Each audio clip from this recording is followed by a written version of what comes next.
Assalamualaikum warahmatullahi wabarakatuh.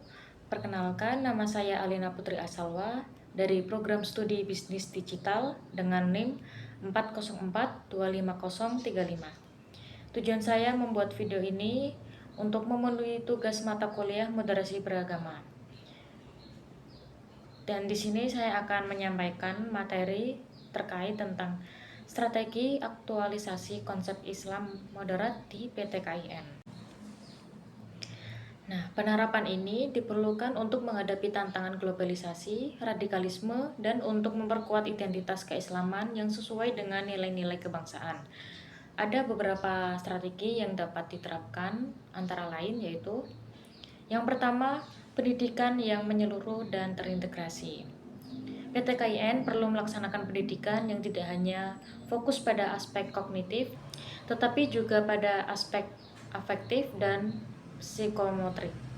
Konsep ini sangat penting karena moderasi dalam beragama tidak hanya diajarkan secara teori, tetapi juga perlu diinternalisasikan dalam perilaku sehari-hari. Intinya, strategi penerapan Islam moderat di PTKIN bertujuan agar mahasiswa memiliki sikap beragama yang seimbang, toleran, dan cinta tanah air. Nilai moderasi tidak hanya diajarkan secara teori, tetapi juga harus diterapkan dalam sikap dan kegiatan sehari-hari di kampus. Dan yang kedua, pemanfaatan kurikulum merdeka. Dengan kurikulum yang lebih fleksibel, mahasiswa dapat mempelajari moderasi beragama tidak hanya dalam teks agama, tetapi juga dari konteks sosial dan budaya yang mereka alami. Intinya, pemanfaatan kurikulum merdeka memberi peluang bagi mahasiswa untuk belajar moderasi beragama secara lebih luas. Tidak hanya dari teori agama, tetapi juga dari konteks sosial dan budaya. Dan yang ketiga, pendirian Rumah Moderasi Beragama atau RMB. RMB berfungsi sebagai sarana penting untuk membentuk generasi kampus yang memiliki pemahaman keagamaan yang terbuka dan toleran. Kegiatan RMB cakup seminar, lokakarya, pelatihan, serta penelitian rutin yang melibatkan pengajar dan mahasiswa.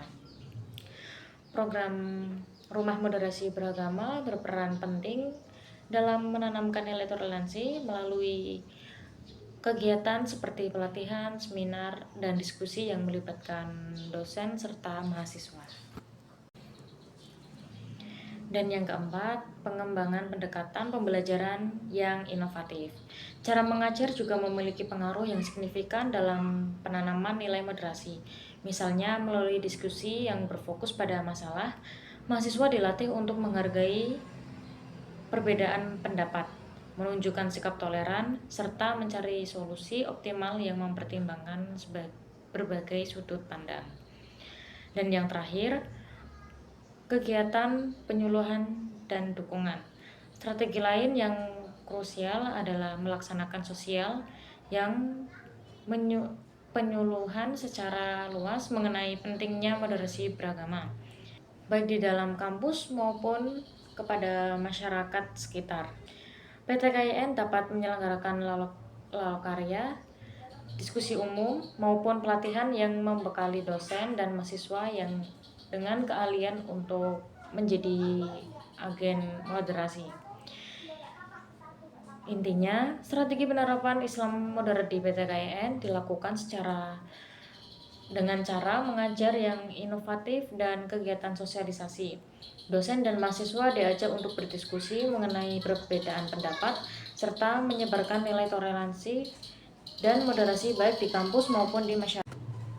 Nah, selanjutnya faktor pendukung dan penghambat pelaksanaan strategi aktualisasi konsep Islam moderat di PTKIN. Nah, faktor-faktor ini berfungsi sebagai dasar yang memperkuat perkembangan strategi pelaksanaan moderasi beragama. Faktor-faktor pendukung yang paling penting adalah sebagai berikut. Yang pertama, keterkaitan pemimpin lembaga.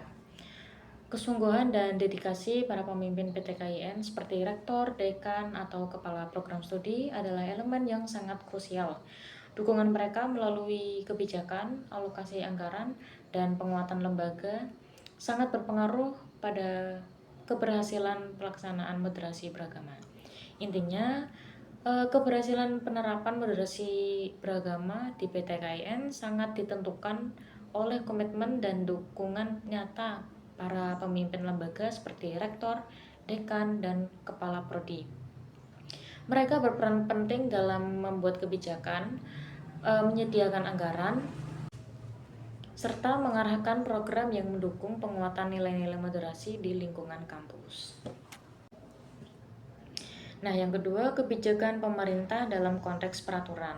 Kebijakan pemerintah khususnya dari Kementerian Agama memberi dasar resmi bagi PTKIN untuk merencanakan dan melaksanakan strategi yang mendukung moderasi beragama secara sistematis dan terencana. Maksudnya, kebijakan pemerintah berperan penting sebagai dasar dan panduan bagi PTKIN dalam menerapkan program moderasi beragama. Dengan adanya dukungan dan arahan resmi dari Kementerian Agama, upaya penguatan nilai moderasi di kampus dapat berjalan lebih terarah, sistematis, dan berkesinambungan. Faktor yang ketiga yaitu partisipasi aktif sivitas akademika. Partisipasi aktif dosen, mahasiswa, dan tenaga pendidikan sangat penting dalam merencanakan maupun mengimplementasikan program moderasi, menciptakan praktik moderasi yang lebih hidup dan relevan di lingkungan masyarakat. Jadi, keberhasilan moderasi beragama di PTKIN sangat bergantung pada partisipasi aktif seluruh sivitas akademika. Keterlibatan dosen, mahasiswa, dan tenaga pendidikan diperlukan agar nilai-nilai moderasi tidak hanya direncanakan, tetapi juga benar-benar diterapkan dalam kehidupan dan budaya kampus yang damai secara toleran. Nah, selanjutnya membahas tantangan yang dihadapi PTKIN dalam proses aktualisasi Islam moderat.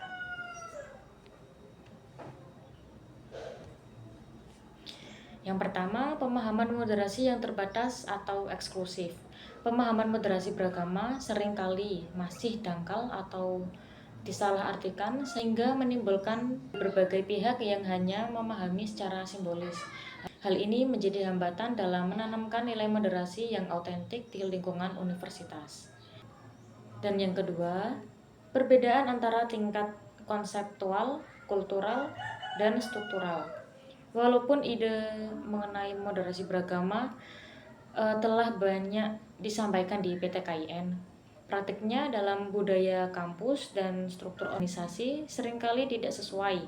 Banyak lembaga masih belum sukses dalam mengintegrasikan moderasi ke dalam budaya akademik atau kebijakan yang berkelanjutan. Intinya, pemahaman moderasi beragama yang masih dangkal membuat nilai belum diterima secara utuh, sehingga menjadi tantangan dalam penerapan di lingkungan kampus. Sekian penjelasan dari saya terkait dengan materi strategi aktualisasi konsep Islam moderat di PTKIN. Semoga bermanfaat dan mudah dipahami. Terima kasih. Wassalamualaikum warahmatullahi wabarakatuh.